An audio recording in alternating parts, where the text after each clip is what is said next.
सुबह शिकारी इतनी जल्दबाजी में कहाँ जा रहा है? उसका पीछा लेके देखना पड़ेगा मुझे। ये सोचते ही दीनू लकड़हारा उसका पीछा करने लगा। फिर शिकारी जंगल के उस जगह में पहुँचते ही सेतनागिन, सेतनागिन, आप कहाँ हैं? मैं वो शिकारी हूँ जिसको आप कल यहाँ आने के लिए कहा था।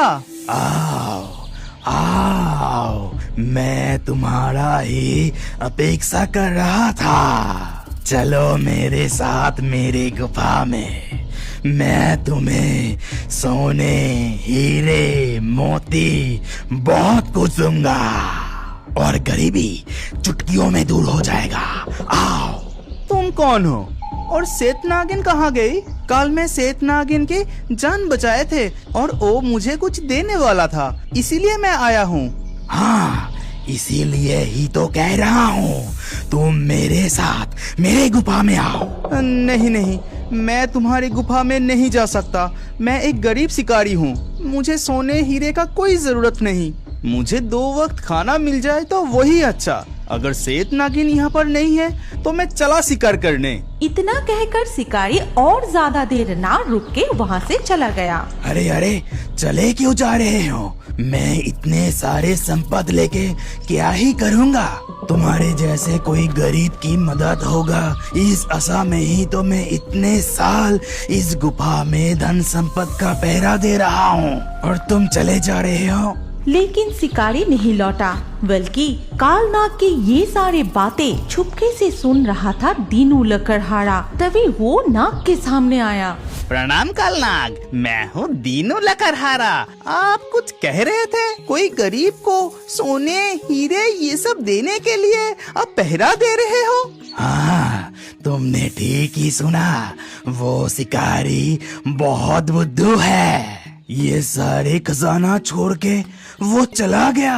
आप मुझे जरा सा हीरे, मोती, सोने देंगे तो ये गरीब का मदद हो जाएगा।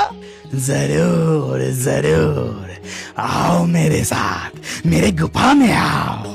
ये सुनकर दीनू लकड़हारा बहुत खुश हो गया और उसके साथ उसकी गुफा में चला गया। और इधर जंगल से कुछ दूर जाते ही शिकारी को सेतनागिन दिखाई दी। प्रणाम सेतनागिन, आप यहाँ पर है? आप वहाँ पर नहीं थे, इसीलिए मैं लौट जा रहा था। ठीक है, तुम मेरे साथ मेरे गुफा में चलो। वहाँ बहुत सारे फल और खाना मौजूद है, उसमें से तुम्हें जितना जरूरत है ले सकते हो। ये सब कुछ सुनने के बाद शिकारी सेतनागिन के साथ उसकी गुफा में जाता है। शिकारी, तुम्हारे सामने जो जादुई मणि है उसे स्पर्श करो। मणि स्पर्श करने से क्या होगा नागिन? ये मणि स्पर्श करते ही तुम्हें एक जादुई ताकत मिल जाएगा और उस ताकत की वजह से तुम जिस शिकार को निशाना बनाओगे वो शिकार कभी भी बच के भाग नहीं पाएगा। ये सुनकर शिकारी ने उस जादुई मणि को छुआ।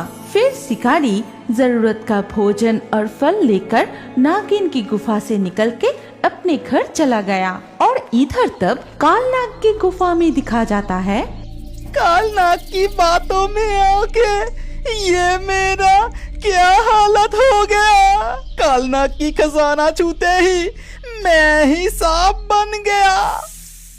अगर आप इस कहानी की अगले भाग देखना चाहते हैं तो कमेंट में नेक्स्ट पार्ट जरूर लिखिए और हमारे रियो बर्ड्स फेसबुक पेज को अभी फॉलो कीजिए। अगर ये कहानी अच्छी लगी तो लाइक करके शेयर कर दीजिए।